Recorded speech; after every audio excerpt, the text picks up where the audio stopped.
Hello, what's up? It's the Nutmeg News Guy again.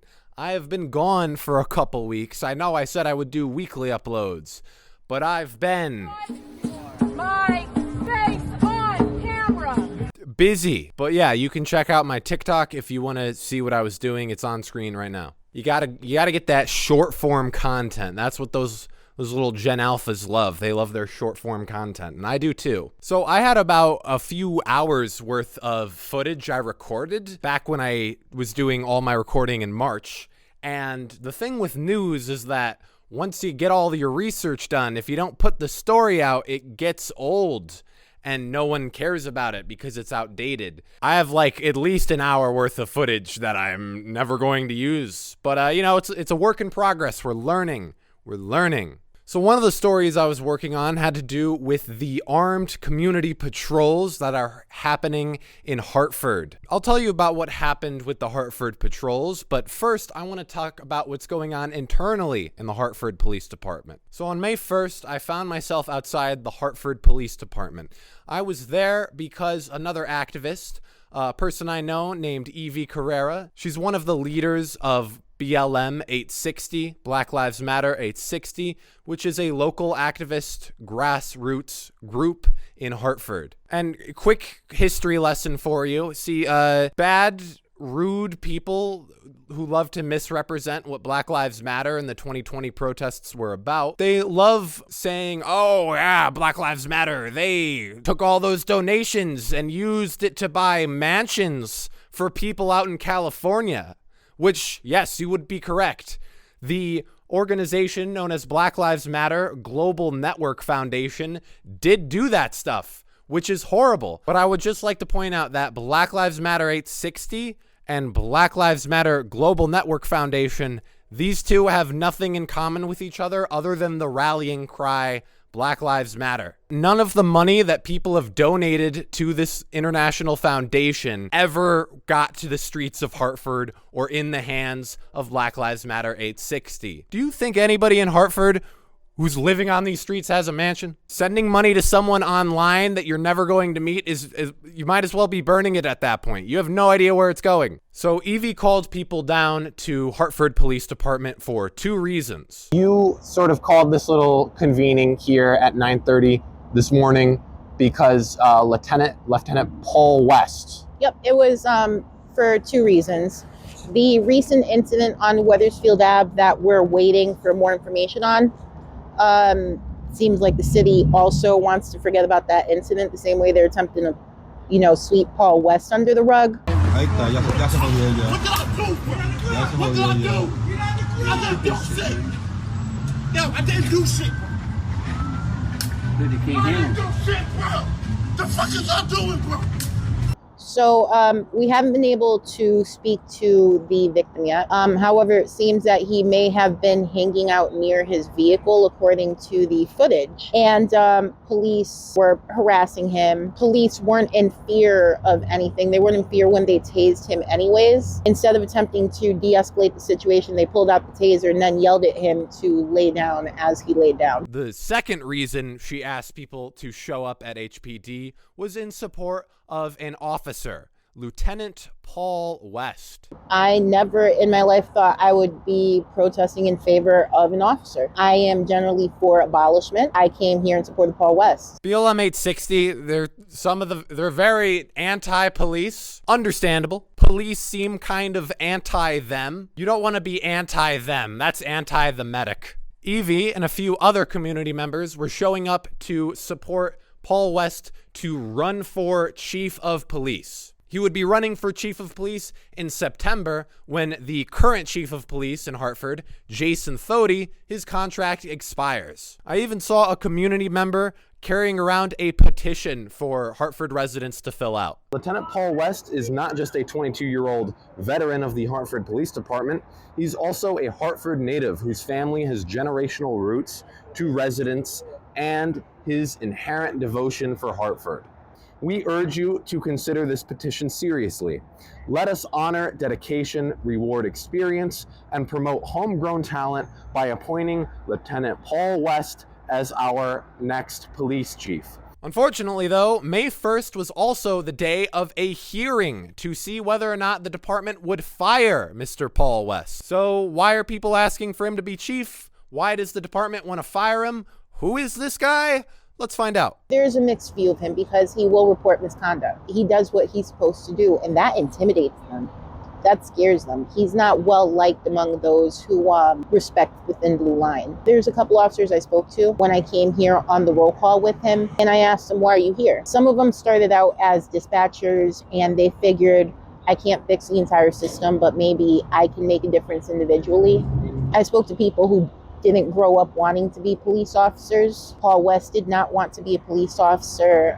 He's seen what happens to Black and brown people in the criminal justice system. He's not a fan. His reputation is what it's supposed to be, someone who will report misconduct, someone who wants to get rid of bad apples. He's going against the same system we are in a different manner. We would have never chosen to become police officers. Here is an officer who didn't have problems until he reported misconduct and did what a quote-unquote good officer is supposed to do. We're supposed to get rid of bad apples. This is what happens when someone wants to rid the Department of Bad Apples. You get targeted. Paul West was always up for consideration to be a police chief in this department. He's got the educational background. He's got the community support. At one point, Jason Thody, who's currently the chief of police in the Hartford Police Department, was vying against him for that position. Paul West had a young woman by the name of Kelly Baerga, who was a member of the LGBTQ community, and she had a sexual harassment complaint against Andrew Rodney, who's a sergeant in the police department. She wanted to file a sexual harassment complaint. She talked to her supervisor, Paul West. Paul West said he would help her with it. He wrote it up. He took it to the chief's complex. At the time, Chief Rosado was chief of the police department. Months ago, we learned that a Hartford police officer accused her former supervisor of making repeated inappropriate comments to her over an 8-month period. Late today, the Hartford Police Department released a 300-plus page report on their investigation into those allegations. Officer Kelly Baerga was the LGBTQ liaison for the Hartford Police Department.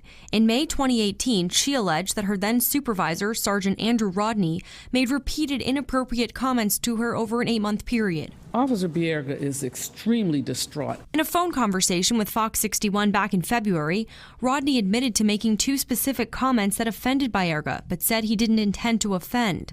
Fox 61 is mentioned in these documents released Wednesday. The investigation found that Sergeant Rodney did not adhere to a written no-contact order when he spoke to Fox 61. But the comments made violated HPD's code of conduct according to this new report. HPD says Sergeant Rodney is subject to suspension or demotion, but we don't know what the specific punishment will be. In a statement released to Fox 61, Officer Baerga writes in part, "If Mayor Bronin truly cares about our city, including women, minorities, and LGBTQ+ residents, then he will hold Chief Thody accountable." Mayor Bronin released a statement that reads in part, "We've already taken a number of steps to improve our investigative process. Creating a culture of zero tolerance means fostering a culture free from harassment in the first place, where colleagues don't tolerate it in each other, where supervisors don't tolerate it on their teams, and where nobody accepts it when they witness it." From that point forward, there was a whole movement to fire Paul West or terminate him, in part for filing the sexual harassment complaint, and in part because Jason Thody was also vying for the position of police chief. I learned from Paul West's attorney, Miss Cynthia Jennings, that the Hartford Police Department is comprised 95% of all their officers come from outside of the city. So they work in Hartford, but they don't live there. Paul West and Kelly Baerga, they're part of that last 5%. So what actually happened to Baerga that made her want to file this complaint? I'm going to read straight from her complaint. This was filed in 2020. She filed a second one in 2022 that I'll also be reading from. It's important to note that Kelly is a lesbian Puerto Rican woman, which is important to know for the story. Trigger warnings for sexual harassment. If you don't want to hear the report, skip to this timestamp. April 25th, 2020. On her first line of her affidavit, it says, "I am exercising my right to keep my home address confidential and off public records that the public has access to." And I'm not going to share it, but I found her address very, very easily. So they already dropped the ball there. The ongoing and continuous incidents of sexual harassment and discrimination lasted a full 9 months in or around April 25th, 2018. So I'm not going to read the whole thing. I'm going to skip around a little to read the most important parts because this is kind of a lengthy legal document. During 2 separate recruitment events, Rodney nudged me to draw my attention to a voluptuous woman walking past our recruitment table, his eyes fixated on her body. Sergeant Rodney did not attempt to be discreet in any way, making the encounter extremely uncomfortable. Sergeant Rodney assumed that because I am a gay woman, that I was interested in what he discerned as attractive. Line 15. I told Sergeant Scott that I was a vegetarian. Sergeant Rodney, who was not involved in the conversation, placed his face between us and shouted, "How can she be a vegetarian when she eats fish?" And then burst out in laughter. Wow, Rodney, geez, you're hilarious, bro. Damn, sign up for the open mic, Rodney. You got the whole squad laughing. It was apparent that Sergeant Rodney made that statement to out me to Sergeant Scott. Out me being in quotations. Line 16.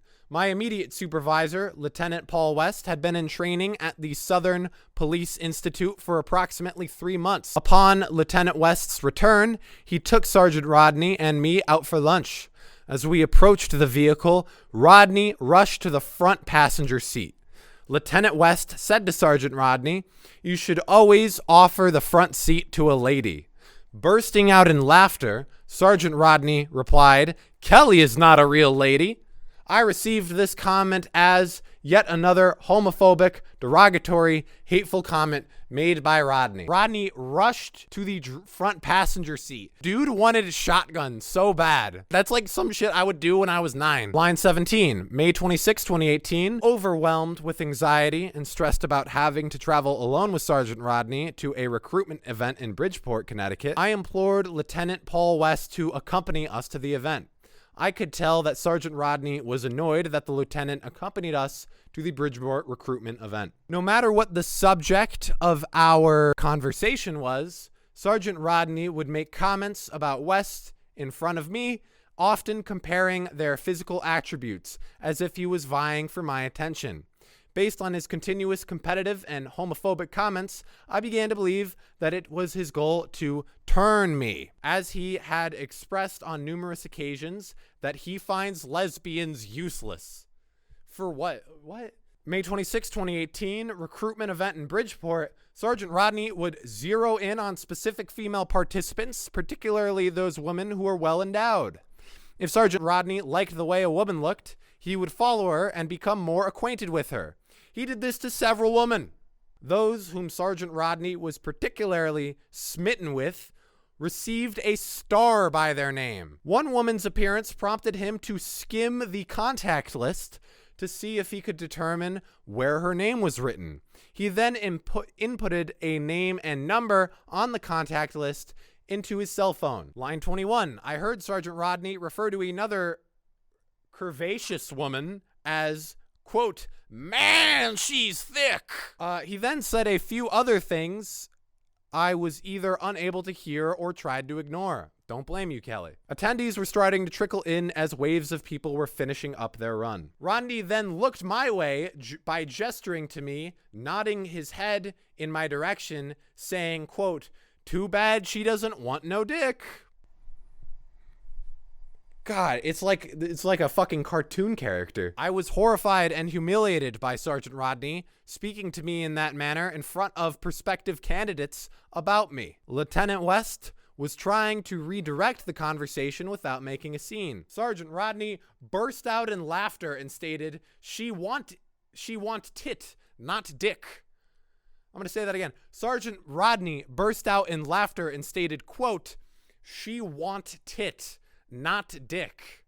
I'm just like imagining like a caveman like inscribing this into, scrawling it into like a big ivory talisman. "She want tit, not dick. I am Sergeant Rodney. I receive thousands of your tax dollars." Line 23. Sergeant Rodney went on to say that he had done threesomes before. That's a good thing to share at the police convention. Lieutenant West once again tried to redirect the conversation and referred to Sergeant Rodney as being married, at which time Sergeant Rodney stated, "So what? It's fun." Sergeant Rodney then stated, "If a man is fucking my wife and I'm fucking his, You know what I mean? So what? Line 24. This one's in bold. I don't know why they did it. All right, whatever. He then said to Lieutenant West, if I'm with two women and the woman satisfies my wife and my wife falls asleep, what am I supposed to do with this? End quote. By the time I looked up, Sergeant Rodney had put his hand in front of him and positioned in a way that insinuated he was holding an erect penis. He then stated, I'm not waiting until the morning to be satisfied. I would just satisfy the woman. Then he grabbed his inner thigh, referencing he has a very large willy. Disgusted by his lewd, derogatory comments, I walked away. Don't blame you, Kelly. It keeps going. There's like more. So line 25, she says on May 29th, 2018, despite Lieutenant West's reporting these incidents of sexual harassment and written documentations of the incident to administration, I remained under the supervision of Sergeant Rodney. Line 26, shortly after Lieutenant West reported the incidents of harassment by Sergeant Rodney to Chief Rosado and Deputy Chief Medina, in or around May 31st, 2018, Lieutenant West was removed from the recruitment division, and I was left to work with Sergeant Rodney alone and under his supervision for several more days. So yeah, it just keeps going, man. It just keeps going. It's just endless dude making horrible, not funny jokes. Ugh. He gives comedy a bad name, dude. So she talks about how she's uncomfortable. Police goes, oh, I got it. We'll remove the person who vouched for you. Line 27, she says, I believe this is retaliation against Baerga, retaliation against Paul West for breaking that blue line and reporting another officer's misconduct. Jesus Christ. Line 28, further evidence of retaliation was that my former supervisor, Lieutenant West, whom I trusted, was removed from the recruitment unit immediately following my complaint of sexual harassment, which Lieutenant West filed on my behalf. Chief Rosado and Assistant Chief Medina, having Lieutenant West removed as my immediate supervisor and having my new supervisor be the man who sexually harassed me, made me feel as if I was now at the mercy of my sexual predator. I now know what it was like to be segregated within the workplace. So there's how actually, like, that's just ridiculous to me. You could make the argument if they just moved her to a different office, if they made her work alone, you could say, oh, that's retaliation. Oh, that's mean that they did that, but whatever, they were short-staffed, you know, there's nothing they could do. They still needed Rodney. He was still a man of the force.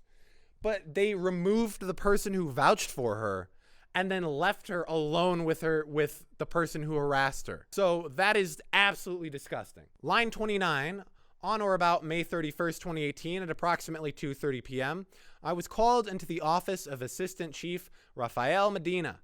AC Medina asked me to explain the incident with Sergeant Rodney. I became overwhelmed with emotion and began to cry. My feelings were a culmination of the anxiety and stress of having to work under his supervision and his predatory behavior towards other women and me. I was also taken off guard because I expressed to Lieutenant West that I was too emotional to be interviewed and knew Lieutenant West had relayed this to both Chief Rosado and AC Medina. After gaining my composure, I eventually explained to AC Medina what occurred. AC Medina then promised me that Sergeant Rodney would be immediately removed from my division, but that he couldn't prevent entirely any contact since we were both sworn officers. So this is where it gets really creepy. So this is right after she left the office of the assistant chief. Rodney's still there. Line 32. Moments later, on or around May 31st, 2018, Sergeant Rodney exited AC Medina's office, walked directly to my desk, and demanded that he speak with me. The innate fight or flight mechanism caused me to stand up from my desk. I then looked back, hoping a chief would come and provide an escort. However, AC Medina's office door was slightly ajar, and neither chief felt it was necessary to walk Sergeant Rodney out to ensure my safety. Sergeant Rodney was armed and could have done several things that posed a hostile and dangerous work environment for me. Line 33. Sergeant Rodney ordered me to step outside of the chief's complex. I was overwhelmed with anxiety and I was terrified for my safety. I could tell that Sergeant Rodney was angry. His body was rigid, his brow was glazed with perspiration, and he was breathing heavily. Line 34.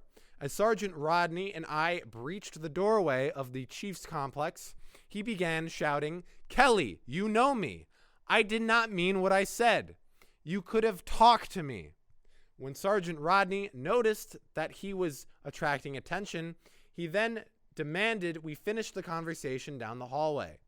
As we walked down the hallway, we passed First Sergeant Lips, and Lieutenant Leonard and his young daughter. As I passed First Sergeant Lips, she stated, "Smile, would ya?" Jesus Christ, these people are so ignorant sometimes. Line 35. Sergeant Rodney continued down the hall beyond secured doors, where Sergeant Rodney continued to shout, "If you eat fish, you're a pescatarian." 3 exclamation points. As Sergeant Rodney continued shouting, I could see that Lieutenant Leonard sensed something was wrong because on occasion, he waited for his daughter to exit the restroom. He looked back at me through the glass of the secured doors. Line 36. Sergeant Rodney was positioned between the doors and me, and I felt trapped and afraid to turn my back to him. Sergeant Rodney went on and on, waving his arms and shouting, not noticing that Detective Leopold Clark had exited the elevator and was walking in our direction. Detective Clark looked at me and asked, "Is everything okay?" Seizing this as an opportunity to leave safely, I turned to Sergeant Rodney and said, "I have nothing to say to you. Please do not speak to me." I went back to my desk, took my things, and left for the day without an escort. Line 37, June 1st, 2018. I came into work early. I utilized the fob to open the secured door of the Chief's complex. As I entered the front lobby area of the complex, Sergeant Rodney, who should not have access to this area, startled me and began to walk towards me and said, "I'm sorry." Sergeant Rodney then heard a noise and, not wanting to be seen, walks out of the complex. I then observed Deputy Chief Ford exit the male bathroom inside the complex and walked past me. Line 38. Later that day, I spoke with the AC Medina in the presence of Lieutenant West and advised Medina that Sergeant Rodney had approached me on multiple occasions and that I do not feel safe. AC Medina then stated, "Sergeant Rodney was told to stay away from you." I then proceeded to tell AC Medina that after their conversation with Rodney, he immediately confronted me. AC Medina then stated something contrary to what he had stated just moments ago. Quote, "Sergeant Rodney was never told who filed the complaint, only that a complaint was filed against him." Line 39, June 1st, 2018. I received an email from the Director of Human Resources, Sherry, requesting an interview at City Hall on June 4th, 2018 at 9 a.m., which I accepted. So listen to this. June 4th, 2018, I met with the Director of Human Resources, Miss Sherry, and Mrs. Janine Fair in the Human Resources Conference Room at City Hall. Miss Cherry asked me if I would like to read the complaint Lieutenant West wrote on my behalf, which I declined. Miss Cherry asked me several questions regarding the incident in Bridgeport, and upon my departure, asked for copies of recruitment event contact lists. She also informed me that she would be speaking to Sergeant Rodney afterward and would make notification to me of disposition and her suggestions to the agency upon the completion of the investigation. I did not hear back from Miss Cherry until 9 months later during other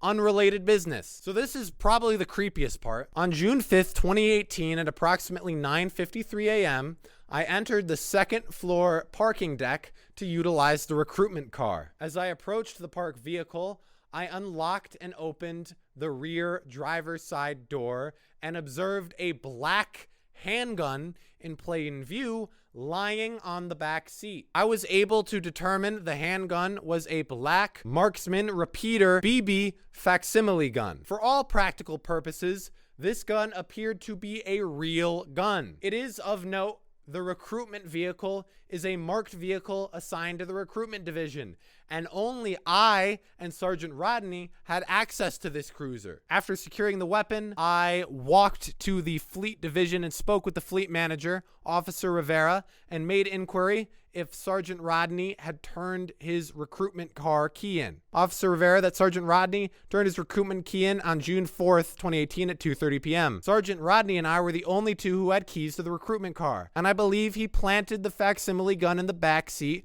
to invoke fear in me in retaliation for filing sexual harassment complaint against him. I documented and cased the incident under case number 18-15981.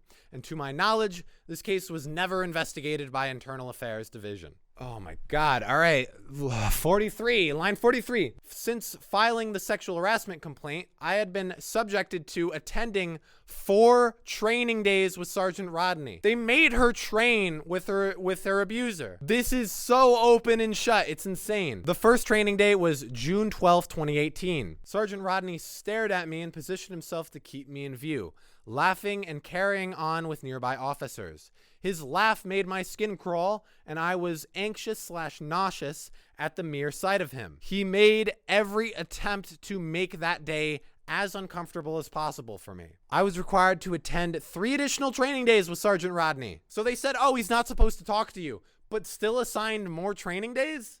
So on these additional training days, where Sergeant Rodney followed me into the gymnasium when I was attempting to move to an area not occupied by him, upon observing him entering the gymnasium, I left the area once again to move into the auditorium. So the last training day was on January 18th, and she was forced to attend it at Dunkin' Donuts Park. She says, as I went to initial my name for the training, I scanned the roster to ensure that his name was not on the list, which it was not. As I went to sit for the training, I observed Sergeant Rodney staring at me. He was seated in the first column of seats, but then opted to stand facing my direction, where he would have a clear view of me. I made every attempt to be seated out of his sight, but it didn't matter. He continued to stare until I moved from my seat or eventually got dismissed for the day. I feel incredibly dirty every time he lasers me with his eyes, and it feels he has peeled every fiber of clothing off of me. January 28th, line 45. So she meets with career development commanders. What? This is so fucking stupid. Upon completion of the meeting, Director of Human Resources, Charisse Sherry, walked out to me in the lobby and asked how I was doing. I was very candid with Miss Sherry and informed her that Sergeant Rodney had not yet been disciplined, my safety not insured, and that I am still attending training days with Sergeant Rodney. Miss Sherry told me that she had suggested some solutions to the department upon completion of her investigation and was unsure why they had not rectified the situation. That's why you don't send suggestions. You send orders. Because if you send suggestions, they're not going to fucking listen. Oh my God. All right, finally, January 29th, 2018, Lieutenant O'Brien from Internal Affairs called out to me as I was leaving the Internal Affairs office on a matter unrelated to the sexual harassment issue. I walked into Lieutenant O'Brien's office and stood by the door. Lieutenant Bryan was sitting back in his chair in a lounged position. He asked if I would be around during the week. I replied yes. He then said he would call me in the week to speak with him. I looked to him to gain some further information, at which point he looked at me and said, yeah, I want to close up this whole Rodney thing. I was a bit surprised that his overall attitude was very nonchalant and very unconcerned about my feelings. This was the first time Internal Affairs had spoken with me about the sexual harassment allegations involving Sergeant Rodney. His overall insensitivity to the circumstances involving Sergeant Rodney upset me, and his persistence to speak with me over the next week bordered on insensitive harassment. What the fuck? Bro, you work in Internal Affairs. This is literally your entire goddamn job. And you're like, yeah, I'm just gonna chill lounge in back, shit posting on Reddit. So that is the 2018 complaint. On to the 2022 complaint. But this video is long, so we're gonna do it in the next part. So if it's not clear right now, they really didn't give a shit about this woman. They didn't care about Kelly, and they were never going to try and help her deal with this problem. The bottom line is that this type of treatment is just completely normalized in a lot of police departments. Like if Sergeant Rodney can do what he did for the length of time that he did it and face no repercussions, then is the issue with Rodney or is the issue with the department?